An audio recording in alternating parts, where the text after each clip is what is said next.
Bienvenidos a Diálogos Defensa 21. En este cuarto capítulo nos centraremos en los retos locales y globales en el escenario latinoamericano. Se trata de una primera aproximación para abordar en los próximos capítulos materias específicas que son importantes en este tema general. Y es que la combinación de factores globales y locales hacen de esta época una de las más desafiantes para nuestra región. América Latina ya es parte de la nueva geopolítica mundial, pero al mismo tiempo enfrenta riesgos y amenazas internas que combinan elementos tradicionales con otros de nueva generación. En lo global, las grandes potencias compiten por la influencia en esta parte del mundo, cuya importancia geopolítica y estratégica es creciente, tanto por su posición geográfica como por los recursos y reservas naturales que posee. Ello abre grandes oportunidades, pero también puede acarrear inestabilidades. En el plano local, los gobiernos de la región han dispuesto a las Fuerzas Armadas a asumir tareas de seguridad interna para apoyar a las policías en su lucha contra el crimen organizado, en el control de la inmigración ilegal y ante graves alteraciones del orden público, entre otras misiones. Frente a esta compleja realidad, la mayoría de los países ha demostrado una creciente capacidad de respuesta.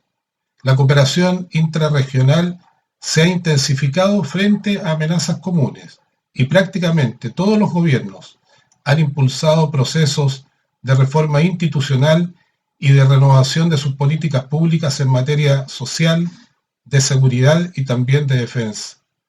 No obstante, los retos son muchos y muy complejos, lo que hace necesario, más que antes, un análisis permanente de la situación basado en evidencias y que tenga presente tanto lo global como lo local. En Diálogos Defensa 21 hoy tenemos el agrado de contar con la presencia de dos destacados profesionales que tienen una vasta formación en temas estratégicos y geopolíticos. Me refiero al general en servicio pasivo del Ejército Ecuatoriano, don Javier Pérez, y al general en retiro del Ejército de Chile, don Rubén Segura. Ambos tienen un extenso currículo y solo destacaré algunos hitos de su trayectoria profesional. En el caso de Javier, alcanzó el grado de general de división, habiendo tenido la gran responsabilidad y el honor de desempeñarse como comandante general del Ejército Ecuatoriano en los años 2018 y 2019. Es oficial de Estado Mayor, profesor de academia, magíster en ciencias militares y magíster en ciencias de la seguridad. En el caso de Rubén, fue general de división, se desempeñó como director del Centro de Estudios e Investigaciones Militares y como director de operaciones del Ejército. También es oficial de Estado Mayor, profesor de academia, magíster en ciencias militares y magíster en ciencias navales y marítimas. Los dos tienen varios diplomas relacionados con temas de seguridad, defensa y también de administración. Nuestros invitados, es importante decirlo, que se prepararon mucho en lo académico, pero cumplieron funciones de mando, asesoría y todos los requisitos y también de docencia en sus respectivos ejércitos en sus países y en el extranjero. Actualmente desarrollan tareas de consultoría y actividades docentes en distintas universidades y centros de estudios de sus respectivos países. Javier y Rubén, sean ustedes muy bienvenidos y les agradezco la disposición para participar en este cuarto capítulo de Diálogos Defensa 21. Para situarnos en el tema que nos convoca referido a los retos de la seguridad y defensa en América Latina, les quisiera pedir que partamos con una primera apreciación sobre el panorama general de la región, aun cuando sabemos que la realidad y la exposición a los riesgos varían de un país a otro y entre las distintas subregiones. Javier, ¿qué nos podría decir respecto a este panorama? Y le reitero, muy bienvenido a estos diálogos. Muchas gracias por la introducción. Es un gran honor para mí atender esta pregunta con el propósito de formar parte de esta estructura de pensamiento que se está impulsando y ojalá que se concrete con el propósito de que la región conozca un punto de vista sobre el pensamiento y sobre las acciones que desde seguridad se están emprendiendo en los diferentes estados de la región. Como parte del contexto, no podemos dejar de señalar que la región, Latinoamérica, tiene un triste récord, que es la tasa de homicidios más alta del mundo. Está duplicando o casi triplicando a la media mundial, que es de 5.6 asesinatos, homicidios por cada 100.000 habitantes, mientras que en nuestra región estos asesinatos llegan a 18. El 50% de los homicidios totales en las Américas se encuentran vinculados, asociados a los efectos del crimen organizado, mientras que la media mundial es de 24%, según datos de la Oficina de Naciones Unidas para el delito y el narcotráfico. Otros elementos importantes que forman parte de este contexto tienen que ver con el comportamiento de las personas. El 30% aproximadamente de los hogares han sido víctimas de un delito en el último año, y el 51% de esta población manifiesta no sentirse segura, con relación al 20% a nivel mundial. Si tomamos los datos de instituciones como Inside Crime, este señala que dentro de los países con mayores tasas de homicidio en el año anterior se encuentra el Ecuador, con una tasa de homicidios de 44.3, seguido por Honduras con una tasa del 31.1 y Venezuela con el 26.8. Esto habla de estos índices, del gran problema que estamos atravesando. La tasa de confianza en las instituciones, en la policía, en Venezuela se manifiesta con el 1.8, con la menor confianza hacia esta institución, seguida por Bolivia y República Dominicana, mientras que los países que más creen en esta institución, en la policía, se encuentran El Salvador con 2.9, Uruguay con 2.75 y Chile con 2.6. Otro elemento muy importante a tener en consideración, porque tiene que ver con la corrupción, es la tasa de confianza en la justicia. De acuerdo al Latino Barómetro, el Ecuador es el que expresa la menor confianza hacia el sistema de justicia. Lo sigue el Perú y después Paraguay. Por su parte, los países que confían mucho en la justicia, en su sistema de justicia, tenemos a El Salvador, a Uruguay y a Costa Rica. No voy a dar todas estas estadísticas, pero para registro es importante considerar cómo han crecido los cultivos de coca y la producción de cocaína. Según datos de la Oficina de Naciones Unidas para la Droga y el Delito, el Perú y Colombia son los mayores productores de cocaína del mundo. También se suma a este grupo Bolivia. Entre los tres países estarían superando las 310.000 hectáreas y solo Colombia ha superado ya un potencial de producción de cocaína en su superficie de cultivos de más de 2.300 toneladas. En contexto, hay algunos otros datos que podrían abonar hacia la explicación que voy a desarrollar.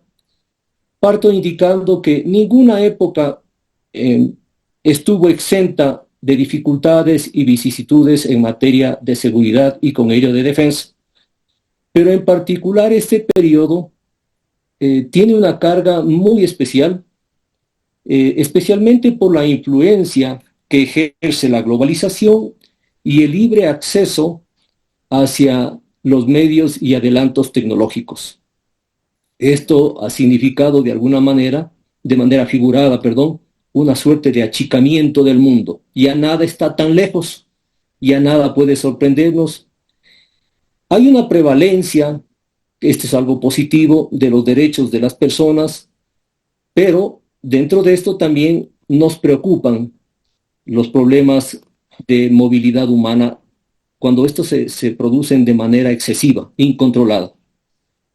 Los problemas que también se manifiestan en la región tienen que ver con la interpretación westfaliana de la soberanía, un concepto actualmente debilitado y también en cuestión, especialmente por el gran impulso del intercambio económico de capitales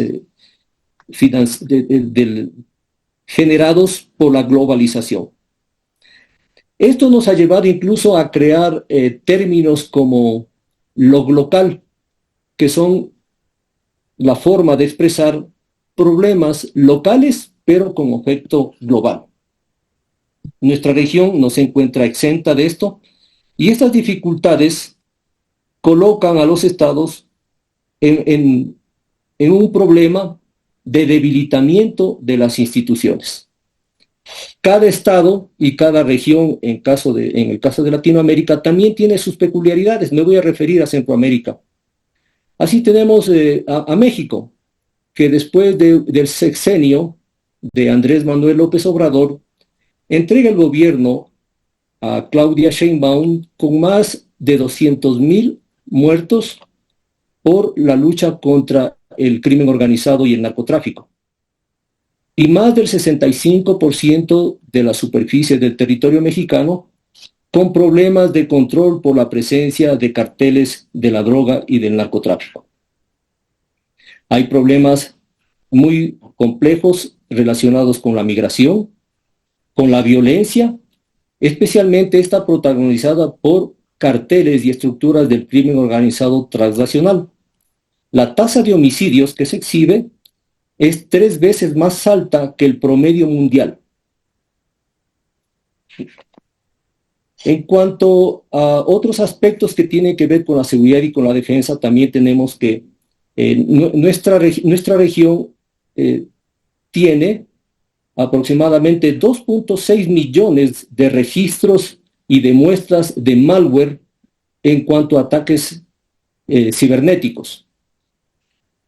En contraste con todo lo que he explicado, el país con mejores condiciones de seguridad actualmente es la República de El Salvador. El 88% de su población manifiesta que se siente muy seguro. Aquí podemos encontrar entonces un elemento o argumentos como para poder debatir acerca de qué políticas son las más eficientes para la solución, para enfrentar estos problemas que ya han trascendido los modelos tradicionales en donde enfocábamos a la seguridad con el componente de seguridad ciudadana, con el componente de seguridad pública y con el componente de seguridad interior. Y por otro lado, como parte de la seguridad, a la defensa nacional. Estamos viendo que estos problemas causados por agentes no estatales han trascendido las fronteras y la Organización de Naciones Unidas, así como la Organización de Estados Americanos, considera que los grupos asociados, vinculados con el crimen organizado transnacional son más que una preocupación, una amenaza a la seguridad de los estados. Muy bien. Rubén, desde tu mirada, de tu apreciación, ¿cuál es el panorama que ves también en la región, complementando y también poniendo en perspectiva lo que acaba de plantear Javier? Bueno, muy interesante la métrica y el dato duro de los diferentes barómetros que hay, de los diferentes índices que nos indican, bueno, cómo está nuestra región, cómo está América Latina. También es interesante quizás complementar un poco con lo que nos comentaba ahí Javier, es, por ejemplo, el índice de democracia. En el índice de democracia, ¿no es cierto?, que lo emite la unidad de inteligencia de Economist, el último, ¿no es cierto?, que el del 2021, nos muestra que, bueno, pareciera que el país que cubriera todos los aspectos que se espera de una democracia es Uruguay, Costa Rica y Chile. Después lo podrían seguir Trinidad y Tobago, pero muy por debajo están algunos países, dentro de ellos, por ejemplo, Ecuador, México, Honduras, curiosamente, y bueno, y terminamos al final la lista con Venezuela. También este que fue un año interesante en lo electoral, nos deja la región también marcada con cómo quedó la región en cuanto a si están más cargados para grupos, ¿no es cierto?, del espectro más, podríamos decir, de izquierda o del espectro más de derecha. Y nos damos cuenta que, por ejemplo, en Sudamérica, solamente Argentina, Ecuador y Paraguay serían del espectro de derecha, aunque algunos pueden decir que Argentina tiene un gobierno populista o no, eso es debatible, pero en líneas generales, en cuanto al espectro derecha, serían estos tres países. Perú, con una situación un poco con Boluarte que ha estado oscilando entre izquierdas y derechas, ha tratado de buscar un equilibrio, pero el resto, marcadamente, obviamente, de izquierdas, esto se ratificó en México, etcétera. Entonces, desde el punto de vista político, obviamente que ya tenemos un derrotero de cómo está la región en cuanto a su visión de lo que es el desarrollo, de lo que es, ¿no es cierto?, el manejo del capital, de lo que es la teoría económica y otras cosas. Eso es por un lado. En cuanto a lo que es seguridad, porque podríamos dividir esto entre áreas, política, seguridad y defensa, en lo que es el área de seguridad, bueno, con los datos que nos entrega Javier, pareciera, ¿no es cierto?, que los desafíos principales son evidentes y están en el ámbito de la seguridad pública y en el ámbito de la seguridad internacional. La seguridad pública, ¿no es cierto?, desde el punto de vista de que los estados tienen que tener las herramientas suficientes para hacer frente a todo este aumento de tasa de mortalidad, que alguna parte de la tasa de mortalidad es por homicidio, otra es por suicidio, y otro, tristemente también, es por cuántos nacidos, ¿no es cierto?, vivos mueren después de la primera semana. Eso también, ¿no es cierto?, o del índice de natalidad versus el índice de mortalidad al nacer. Eso también nos da una señal de que algo está pasando en Latinoamérica. Todo lo que es los diferentes delitos que están asociados al crimen organizado, como comentábamos en algún momento, estos problemas sin pasaporte que no respetan fronteras, hacen, ¿no es cierto?, que de la seguridad pública, doméstica, dentro de cada estado, pasamos, ¿no es cierto?, a un nivel que obliga a coordinar, y si es que no hay coordinación, finalmente hay un impacto negativo en la seguridad internacional, porque estos flagelos, ¿no es cierto?, no respetan fronteras, se coordinan y pululan, ¿no es cierto?, por todos estos países de la región. Entonces ahí hay un desafío en el área de seguridad que es bastante grande. Y en lo que es defensa, bueno, persisten algunas situaciones de índole más tradicional, histórico, territorial en algunos países de la región. Vimos algunas cosas que pasaron, ¿no es cierto?, entre Venezuela y países vecinos por la región de Esquillo. Hay situaciones que reivindicacionistas, ¿no es cierto?, que están fuera de todo contexto legal, de todo contexto zanjado en tratado, etcétera, que ha levantado en algún momento algunos países vecinos de Chile, y algunas situaciones que afectan la defensa, como es la injerencia de potencias en la región, ya sea a través de iniciativas económicas, como por ejemplo la franja de la ruta y de la seda que está impulsando China con diferentes proyectos de infraestructura ferroviaria, de infraestructura portuaria, aeroportuaria, carreteras, centrales hidroeléctricas que está construyendo en la región, y con su contrincante principal, ¿no es cierto?, que es Estados Unidos, que también busca, a través de diferentes organizaciones como USAID y otras, de impulsar proyectos para mantener la influencia y la hegemonía en la región. Y otros podríamos decir en un tercer nivel, que pueden tener la Unión Europea u otros países.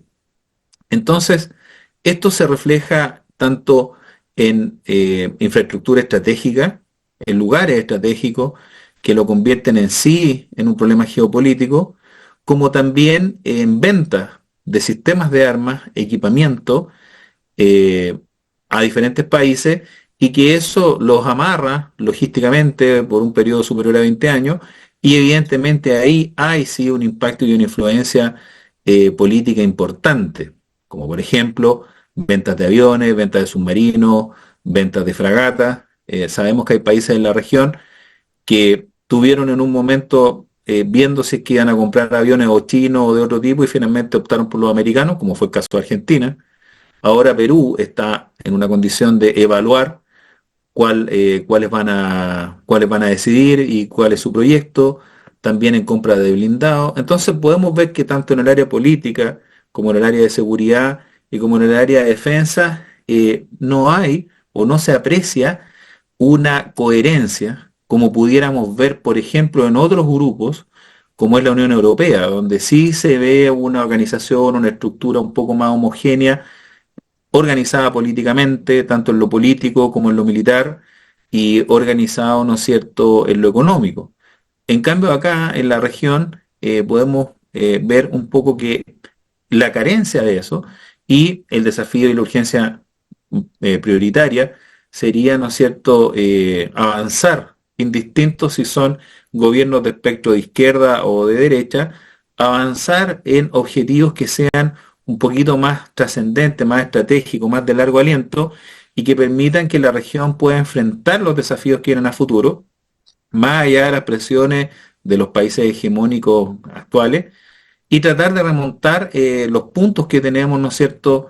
Y todo lo que fue, ¿no es cierto?, la atadura que nos mostró Javier, donde el diagnóstico es un poco preocupante, ¿ah? Es bastante preocupante, sobre todo que estamos en una instancia, y con esto doy el pase, en que no está declarado abiertamente, pero sí podemos ver los efectos de que estamos en medio de una transición y una disputa por la hegemonía global entre grandes potencias como Estados Unidos y China. Acaba de asumir Donald Trump y ya todavía, digamos, acaba de ser elegido, todavía no asume y ya hay un impacto internacional y en la región producto de su elección. Y aún falta la toma de posesión del poder como presidente y ya las acciones concretas que debería hacer y que muchas de ellas van a tener impacto directo en la región o un impacto derivado porque pueden ser en otras regiones y que nos afecten a nosotros principalmente en lo económico. Quiero pasar ahora a un tema en que nuestros usuarios que han visto los capítulos anteriores escribieron en un momento determinado y aprovecho a hacerle las preguntas porque ustedes dos tienen algo en común en distintas dimensiones. Los dos han estado al mando de medios institucionales en situaciones de emergencia, en catástrofe, en tareas de imposición de la ley.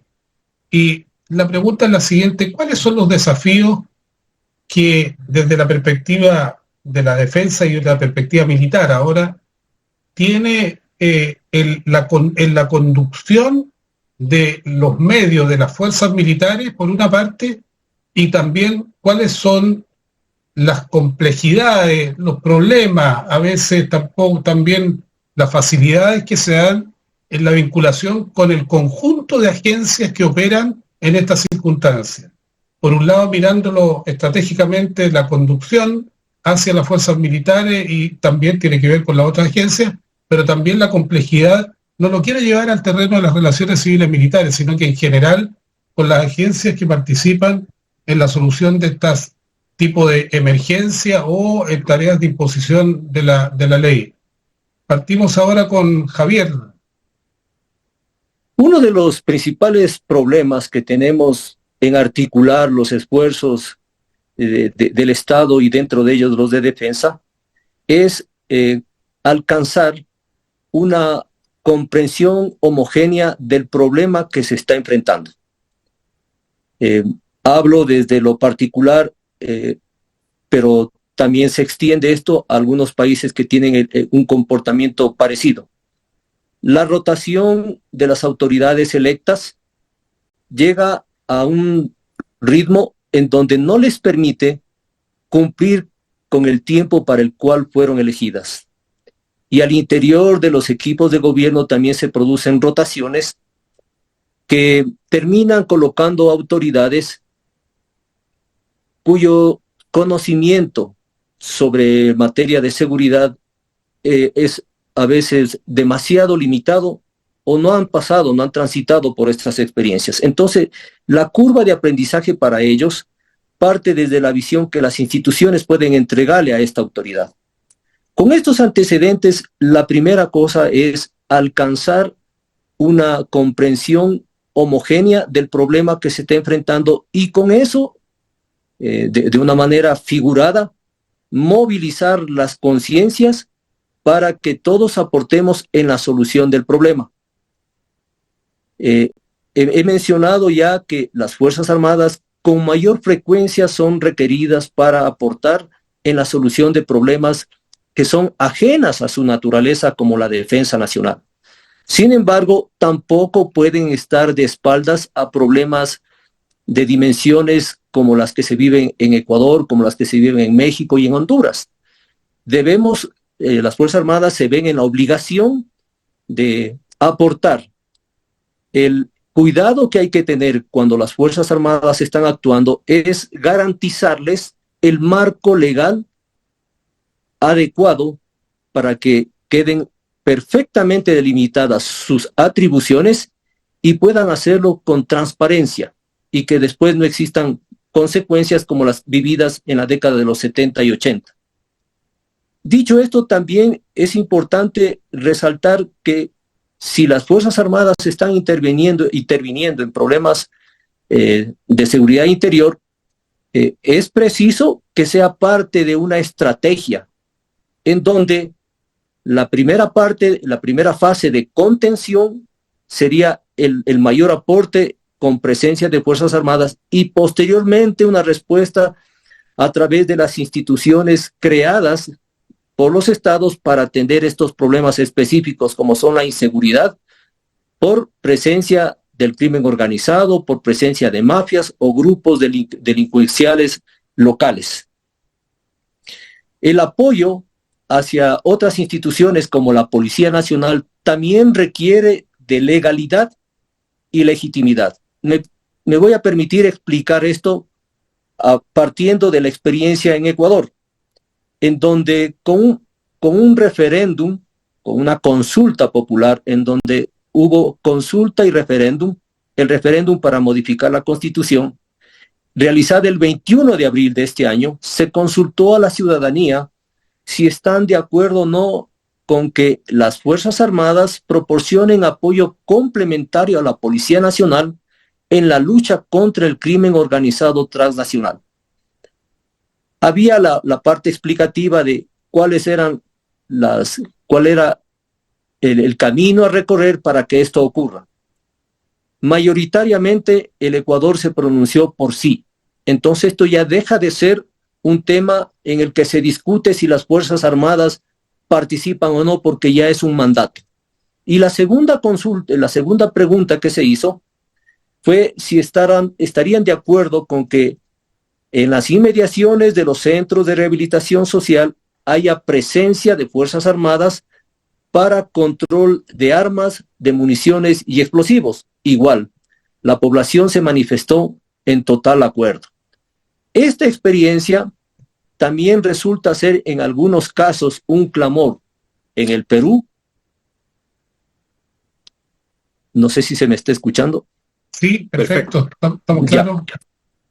En el Perú, la ciudadanía cada vez está impulsando una mayor participación de las Fuerzas Armadas para solucionar los problemas de inseguridad.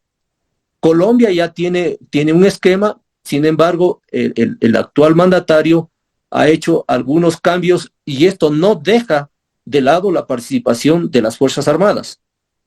Otros países van por la misma vía. Por lo tanto, lo que considero yo es que debe haber una flexibilidad institucional acompañada del marco legal que corresponde, primero para no desnaturalizar la intervención de Fuerzas Armadas en problemas de seguridad interior, y segundo, tampoco quedarnos fuera o quedar fuera de este pedido, de esta necesidad de seguridad de la población. Rubén, sobre lo mismo, el tema de la complejidad de la conducción, pero también qué pasa con la relación con las distintas agencias. Tenemos ya el enfoque de Javier, ¿cómo lo ves de acuerdo a las experiencias tenidas tanto en emergencias como en el caso del mando que te correspondió en Temuco? Me da la impresión también. Ya, a mí me tocó en Ñuble. En Ñuble. En Ñuble. Lo que quizás diferenciar un poco, porque en ocasiones el, el líder político va a requerir el empleo de Fuerzas Armadas para que contribuyan. Entonces, en este caso, el liderazgo se mantiene en algún líder político regional o en el mismo presidente, si es que algo de mayor envergadura, y las Fuerzas Armadas van a cooperar y se integran a las diferentes agencias. Tal es el caso típico de los desastres naturales, pandemias, ese tipo de empleo de las Fuerzas Armadas, donde las Fuerzas Armadas colocan rápidamente sus capacidades para restablecer las comunicaciones, restablecer las conexiones entre los diferentes lugares, evacuación, remoción de escombros, rescate de personas, traslado de víveres, de medios, de elementos, de rescatistas, de brigadas, etc.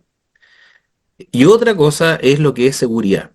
La seguridad pública o la seguridad interior, eso es distinto porque ahí a las Fuerzas Armadas ya no van en un nivel de contribución o de cooperar, sino que van, y por lo menos en la legislación chilena, y asumen el mando territorial. Esto significa, ¿no es cierto?, que tienen la función de liderar y coordinar a todas las agencias, pero donde la responsabilidad recae en lo que acá en Chile se denomina el jefe de defensa, porque el jefe de defensa depende directamente del presidente, conforme a la Constitución, conforme a la ley orgánica que nosotros tenemos para esos efectos, que puede ser similar o no en otros países. Ahí es donde se produce el tema de que el colocar militares en el orden interior es tomar un combatiente destinado a la seguridad exterior, que trabaja con una serie de elementos multiplicadores del poder de combate de una fuerza terrestre, naval, aérea conjunta, y se le sacan todos esos elementos, o sea, se sacan los tanques, los morteros, la ametralladora, todas las armas colectivas, las granadas, etcétera, y se coloca este combatiente y se transforma en un policía. ¿Por qué? Porque el marco legal, de que hablaba recién Javier, el marco regulatorio solamente le permite, ¿no es cierto?, utilizar hasta lo que ocupan las policías. Entonces la pregunta que uno se debe hacer, o que cabe, ¿no?, digamos, hacerse es, ¿estamos colocando fuerzas militares porque quedamos cortos de fuerza policial? O sea, nos falta masa, nos faltan números, o sea, es un problema cuantitativo. O, por otro lado, la fuerza policial no tiene las capacidades de liderazgo, mando y control, de empleo, de eficiencia, etcétera, de ser eficaz en su acción, digamos, contra la delincuencia y el crimen organizado, y ya el problema es cualitativo y se requieren otras capacidades para integrar fuerza. Entonces, en algunos casos va a ser cuantitativo, en otros casos va a ser cualitativo, y en otros casos va a ser todas las anteriores, o sea, ambas. Entonces, el desafío es muy grande y también el apremio o el requerimiento de la sociedad a su Fuerza Armada también es muy grande, porque se está pidiendo a una fuerza entrenada para hacer una cosa, que deje de hacer eso y se saque una serie de capacidades que tiene para ingresar a un área donde no tiene la expertise, donde no puede ocupar todas sus capacidades y en un área, ¿no es cierto?, donde desde acuerdos internacionales hasta los propios que tienen cada país, restringen el uso de la fuerza a las Fuerzas Armadas cuando contribuyen a la seguridad y el orden interior. Entonces, el desafío por un lado, el liderazgo, porque la toma de decisiones lleva aparejada la responsabilidad de las decisiones que se están tomando, y por otro lado, cómo coordinar las diferentes agencias, que en este caso son agencias policiales, que son agencias de rescate, son agencias de emergencia, coordinar con líderes, ¿no es cierto?, comunales, provinciales, regionales, o sea, con líderes políticos, y en definitiva seguir la línea del Ministerio del Interior. O sea, aquí defensa deja de ser el actor principal y el liderazgo estratégico de un problema interior, obviamente lo llevan en cada país los ministerios del interior, que tienen otra forma de trabajar y otra forma de relacionarse. Entonces es un gran desafío y nos encontramos como una, yo lo resumo de esta forma. ¿Hasta cuánto queremos nosotros que nuestros policías se militaricen para que sean más robustos y puedan enfrentar temas más complejos sin necesidad de ocupar Fuerzas Armadas? ¿O hasta cuánto queremos que nuestras Fuerzas Armadas cumplan una función policial? Entonces, esas dos curvas que se cruzan, ¿cuál es el punto de equilibrio? El punto de equilibrio lo da por un lado la amenaza, por otro lado la decisión política y por otro lado el marco regulatorio. Entonces, es un problema estratégico. Cada país lo resuelve en forma distinta y en el caso de Chile los ejemplos son claros. Nosotros tenemos fuerzas militares actuando en el norte porque estamos en un proceso de control migratorio. Estamos actuando en la zona sur porque estamos en un proceso, ¿no es cierto?, de violencia rural desbordada en algunos casos. Y las encuestas pedían, ya que Javier hablaba de encuestas, que también se ocuparan en el marco de la región metropolitana contra el crimen organizado. Entonces, vuelvo a las preguntas del origen. ¿Es un problema que las policías no pueden afrontar esto con un tema cuantitativo, cualitativo, por ambas? Y yo no estoy seguro si la mejor respuesta es emplear las Fuerzas Armadas en forma permanente. Sí, las Fuerzas Armadas tienen que responder a los desafíos de la sociedad, pero en forma permanente trae, ¿no es cierto?, implicancias importantes en el desarrollo de la fuerza, importante en el desarrollo del ethos del futuro soldado, el ethos de su composición interna, valórica, su formación, lo que lo motiva a hacer las cosas, y ahí hay un desafío súper importante.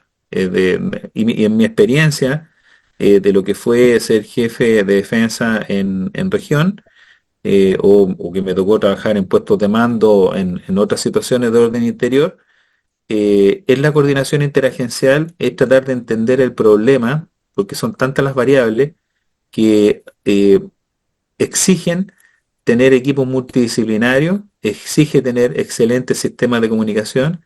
Hay mucha fake news, mucha información errónea, mucha información, ¿no es cierto?, que ensucia el conocimiento de la situación y el paso siguiente, que es el entendimiento o la comprensión de realmente lo que está pasando, y eso puede llevar a tomar decisiones erróneas. Entonces, el peso de la toma de decisiones en el liderazgo militar en este tipo de circunstancias, ese es el gran desafío, y quizás en Latinoamérica estamos yendo mucho hacia ese sector, y claro, a la ciudadanía, y con esto termino, claro que si está en un ambiente de inseguridad, ojalá tener un tanque fuera de la casa para que no le pase nada, pero la pregunta es si eso es lo más normal, y si a eso, y si a eso aspiramos, pareciera que no. La dificultad, además, me da la impresión que ustedes también la vivieron con las expectativas de la misma población. O sea, la población, una vez que se emplea la Fuerza Armada, es lo último que se emplea. Y una Fuerza Armada que está preparada para combatir a un enemigo. No está preparada para combatir a un connacional. Es un tema y donde también la capacidad de disuasión que tiene justamente como fuerza militar frente a un enemigo se empieza a deteriorar cuando se emplea también frente a tareas que son policiales. Ahora, en esto hay distintas perspectivas y naturalmente cada país soberanamente decide y va tomando las decisiones. La mayoría la está empleando y por eso que me dicen que ya estamos en el tiempo, pero quiero que ojalá me respondan un poco corto y también después tener un tiempo para que cada uno haga un cierre. Les quiero hacer una pregunta también bien directa en su papel de la vía militar. Cada vez se están haciendo más frecuentes estas misiones y van a ser más frecuentes, por lo mismo que lo estamos viendo. Cambio climático con inundaciones, hay por otra parte sequías tremendas, incendios. Bartolomé Ortiz, un académico, escribía una publicación muy interesante, similar a lo que dijo Javier, de que en realidad las Fuerzas Armadas, este no es un problema tanto de militarizar la sociedad o de las Fuerzas Armadas, sino que los países no tienen la institucionalidad, no tienen los medios, no han desarrollado. Él decía que no se aprovechó la década que fue más o menos de crecimiento, cuando los commodities tenían buenos precios, ¿cierto?, para crear instituciones que le dieran mayor resiliencia al Estado, a la sociedad, para enfrentar estos problemas que se veían venir. Mi pregunta concreta es la siguiente: ¿creen ustedes que en definitiva está cambiando el modelo profesional de las Fuerzas Armadas en Latinoamérica, a diferencia del caso de Europa, que justamente están yendo a un modelo mucho más de Fuerzas Armadas que se emplean con el empleo de la fuerza orientada a un conflicto bélico? Seguimos con Rubén para que finalice después, por favor, en el tiempo. Bueno, Rubén y Javier. muy corto. Por ejemplo, en España se fueron, ¿no es cierto?, al lado de emplear las fuerzas con la UME, la Unidad Militar, ¿no es cierto?, de Emergencia, y todos estaban muy contentos con todas las capacidades militares involucradas en eso. Muchos países de Europa hicieron lo mismo, porque pensaban, ¿no es cierto?, que una vez que haya caído la ex Unión Soviética, la verdad que el mundo parecía que iba a ser unimultipolar y íbamos a ser todos felices. ¿Ah? Y bueno, y surge esta situación de Ucrania y vemos, ¿no es cierto?, que Europa, que se había deshecho de los tanques, que los había vendido, después los andaba recomprando para poder mandarlo a Ucrania, que se había deshecho de stock estratégico, se dieron cuenta que no. Entonces ellos pasaron, digamos, y volvieron al hard power, ¿ah? Volvieron, ¿no es cierto?, al poder duro, que era la forma, ¿no es cierto?, de imponer la solución estratégica y política que ellos tenían. Acá en Latinoamérica, claro, nosotros no estamos en una situación de ese tipo. Nuestros problemas son distintos, nuestros problemas son, digamos, el cambio climático, el crimen organizado, el terrorismo global que puede afectar acá y otros más, la delincuencia, las bandas, etcétera. Entonces, acá pareciera que las Fuerzas Armadas no tienen ese problema duro o no se visualiza una situación hasta que Venezuela hizo despegar sus antiquísimos F-16 sin ninguna capacidad de hacerle nada a nadie, porque Inglaterra había mandado, ¿no es cierto?, una fragata a Guyana, producto del problema de Esquivio. Hasta que un submarino ruso y un buque de transporte de aprovisionamiento aprovisionan en Cuba, hasta que China coloca una base en Argentina, hasta que Argentina, ¿no es cierto?, por ejemplo, ahora se cumplieron los 40 años de Tratado de Paz y Amistad con Argentina, pero sin embargo no hubo reunión de presidentes, no se cumplieron las tradiciones y pareciera, ¿no es cierto?, que no hubo interés en hacer nada. Entonces, la pregunta está abierta. Yo resumo simplemente de que este es un problema que está abierto. Creo que la situación de Europa es muy distinta a la de Latinoamérica, es muy distinta. Ellos están con una guerra a kilómetros de Berlín. ¿Ah? Sí, de Ucrania a Polonia y llegamos a Alemania. Entonces es una guerra distinta, con un enemigo temido, con un enemigo de siempre.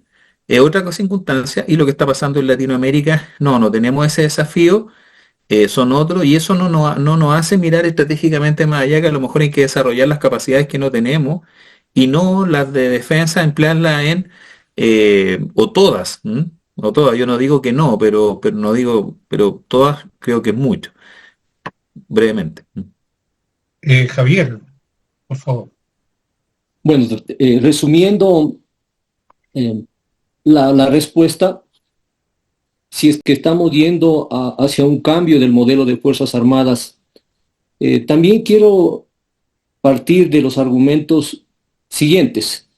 Hay un problema en Europa, además de lo que ya se ha dicho, que tiene que ver con la presencia de bandas, de grupos criminales a las que se les ha denominado mocromafia, debido a que una gran cantidad de quienes integran estos grupos delictivos provienen del norte del África y fueron acogidos en su momento. Son bandas que se han conformado con personas que migraron o con la primera generación o los hijos de quienes habían migrado. Y este problema se está presentando, por ejemplo, en Países Bajos, en donde para ingresar a determinadas ciudades, a determinados lugares de ciudades importantes de Países Bajos, la policía tiene que recibir el apoyo del ejército.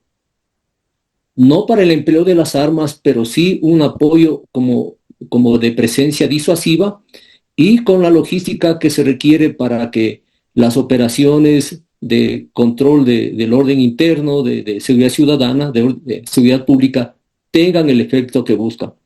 Algo parecido está ocurriendo en Suecia, y esto es reciente, en donde el ejército igual ha tenido que desplegarse para apoyar a la policía en el ingreso y a determinados lugares en donde estos grupos criminales se han tomado, y es difícil que se imponga el orden que debe imperar en todo el territorio.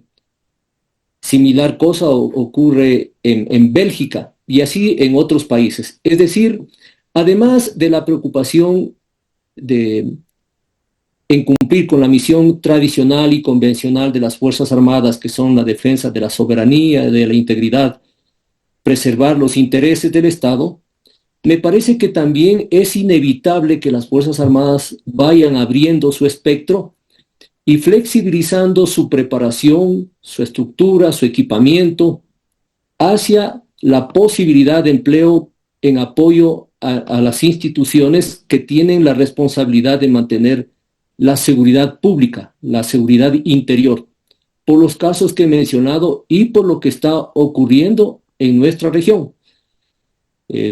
Estamos necesitando cada vez una mayor integración entre los estados, porque la respuesta que se ha dado no alcanza a ser cubierta en materia de seguridad para superar esta crisis de inseguridad, no alcanza a ser cubierta por la institucionalidad que actualmente existe, ni tampoco con estas fuerzas intermedias como es el caso de México, en donde la Guardia Nacional también ya ha sido empleada y sin embargo no ha sido lo suficiente, no ha sido suficiente este empleo de fuerzas para gestionar la inseguridad que está existiendo. Me parece que a futuro lo que se nos viene o lo que se viene para Fuerzas Armadas es alcanzar una flexibilidad tal que les permita ser polivalentes y reitero, el arte aquí es que no se desnaturalicen de su función esencial. Hemos tratado los retos que hay en la seguridad y en la defensa en América Latina, desde temas que tienen que ver con las potencias globales hasta temas tan específicos como los desafíos que tienen las mismas Fuerzas Armadas. Yo les quisiera pedir un último comentario que ustedes quisieran hacer a partir de este tema o de cualquier otra inquietud que quieran expresar antes que nos despedimos. Javier, por favor. Bien, considero que los tiempos nos están dando la razón en cuanto a la dificultad que existe de separar las cosas que se refieren netamente con defensa y los que se refieren con seguridad pública, orden y seguridad interior. Son tiempos complicados en donde actores, sobre todo no estatales, han generado una dificultad que se traduce en crisis de inseguridad. Y estas crisis solo pueden ser resueltas alcanzando la unidad nacional y empleando toda la capacidad que tienen los estados. Esto incluye no solamente a las instituciones creadas para la gestión de la seguridad, sino también a la sociedad civil y al sector privado. El sector privado también está llamado a jugar un rol muy importante porque han desarrollado capacidades que no son las que tiene el Estado, pero que complementan y en algunas ocasiones pueden ser hasta un poco superiores en cuanto a capacidad de vigilancia, en cuanto a medios tecnológicos desarrollados para la seguridad privada, y que pueden ser complementarios a las instituciones que los estados convencionalmente han desarrollado. Y la sociedad civil tiene que estar consciente y movilizarse, me refiero no a una movilización militar, sino a una movilización de conciencia situacional para que también desde su particularidad aporten a estos problemas. Bueno, Bueno, yo creo que hemos tocado casi prácticamente todos los puntos y uno de una mirada un poco más amplia, es decir, bueno, para cuando hay crisis, obviamente hay que emplear todos los recursos disponibles, liderarlos de la mejor forma y subsanar la crisis.